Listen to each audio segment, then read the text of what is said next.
Hello to all our Blueprint and animal loving guests. We are here for another edition of the Blueprint Roundtable. I'm your host, dressed in their Sunday best today, Chrissy Manzano, along with our little friend Peanut. And I've got Matt Lors and Lizzie Castro with me to talk about ATS backlog and what do you do when you post a job right now and you have just an overwhelming amount of candidates applying, right? Whether they're qualified or not.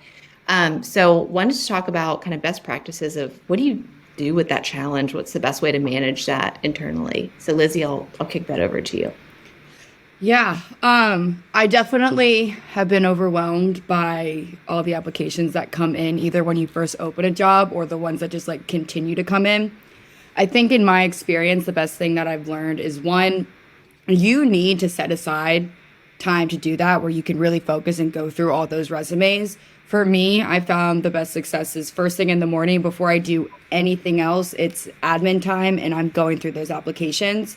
When you post a new job, of course, those are really overwhelming. I think some people sometimes feel that they need to check them constantly as they're coming in, but it's like, it's okay. You don't have to. Right. They're applying for also multiple other jobs.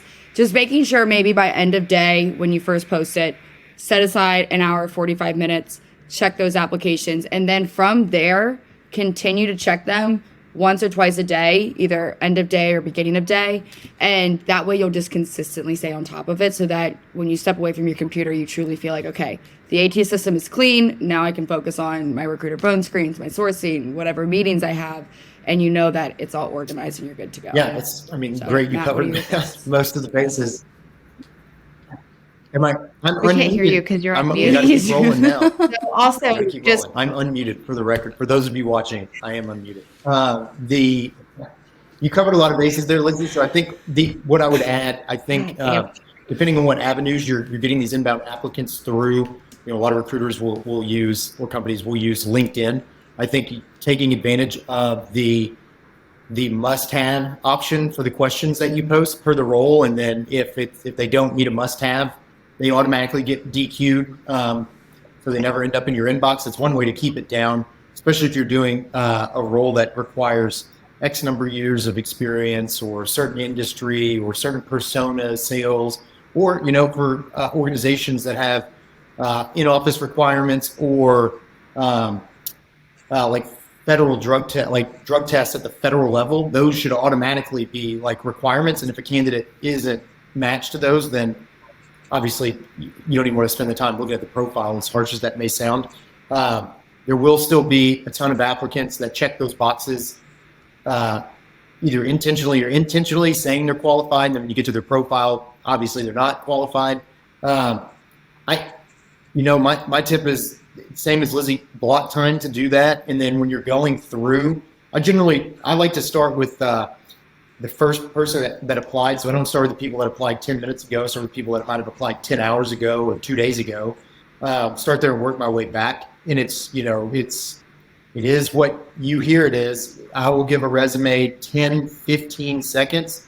And if I don't see what I'm looking for, then it'll, that person's out. So in an ideal world, you can get through anywhere from 5 to 10 candidates in a given minute if you know what you're doing and you've been doing it long enough, right? So those if I had an ATS backlog of 200 inbound applicants for one of our clients and they asked us to pick it up, I can have that done in 2 hours max. So I think it's overwhelming if you don't structure your approach.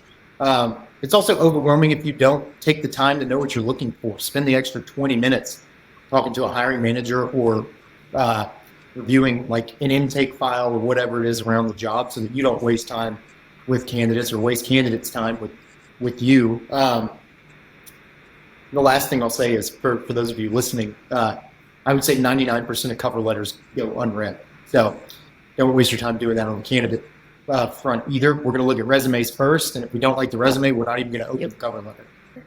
Yeah, I agree with that. I'd say resumes, and then I always look at their LinkedIn profile too. Yes. LinkedIn. Yeah, and if your LinkedIn profile doesn't match your resume, either dates, titles, or companies, that's almost always going to be a red flag to hiring managers, period. So make sure your stuff's aligned, please.